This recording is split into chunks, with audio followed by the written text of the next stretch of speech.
So today we've got the SoDrop Pro and the Rapture Ghostek headphones, and I'm going to tell you guys why you should get these. So these headphones use Bluetooth 4.1 technology with connections up to 30 feet. You can also connect up to 2 devices at the same time. The SoDrop Pros are noise canceling and cost $145. The Raptures are foldable and cost $100. So you can take a look here at the SoDrop Pro features. And now here are the Rapture features as well. The main difference is ear size is a little different. As you can tell, this one is 40 millimeters versus the SoDrop Pros, which is 50 millimeters. So, the Rapture Pros. The ultimate Beats by Dre competitor. So first, look at them. They feel very, very nice. And I mean like kind of spongy almost at the top. Even the leathery, say premium protein in the box. And the inside's nice. You can kind of like, they have some wiggle room on the sides, which is nice. And then of course, when you put them on your head, I'm sure it has a right and left. You can switch them around. It feels very nice, very snug. I really like these. I might, oh, wrong side.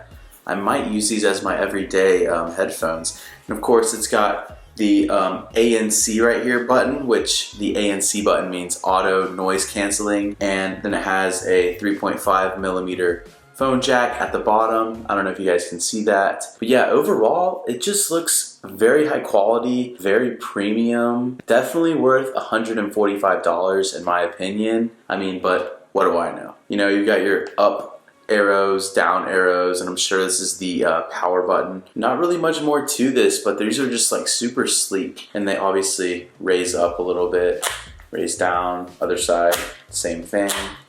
I just can't get over how good they feel on my head. It does come with a charging port. There's like a little USB thing on the bottom. So to tell if your SoDrop Pros are charging, all you do is plug up the USB to a computer or a wall outlet, and if it starts blinking, that means it is charging. There's 4 LED lights, so the one means it's like 25%, 2, 50, and so forth. I've been sitting here for just about 1 to 2, maybe 3 minutes, and it's already gone from 1 bar to 2 bars, and now it's working on the 3rd bar. So I'm just plugged up to my MacBook editing the video you're actually watching. It's already charging that quick, so I expect this to have like great long battery life. I think I read somewhere it has like 30 hours of battery life. So I'm expecting to have great battery life, and it already looks like it charges fast. So this is a win-win for me. Listen to it when I turn it on. Oh my goodness, it's cool. SoDrop off. It's got that little British accent. Oh my goodness. And then that's basically all there is to it. Make sure to comment down below if you have any questions of any sort, as I'm replying to every single person. And make sure to subscribe to the channel. I'll catch you next time. Later, fam.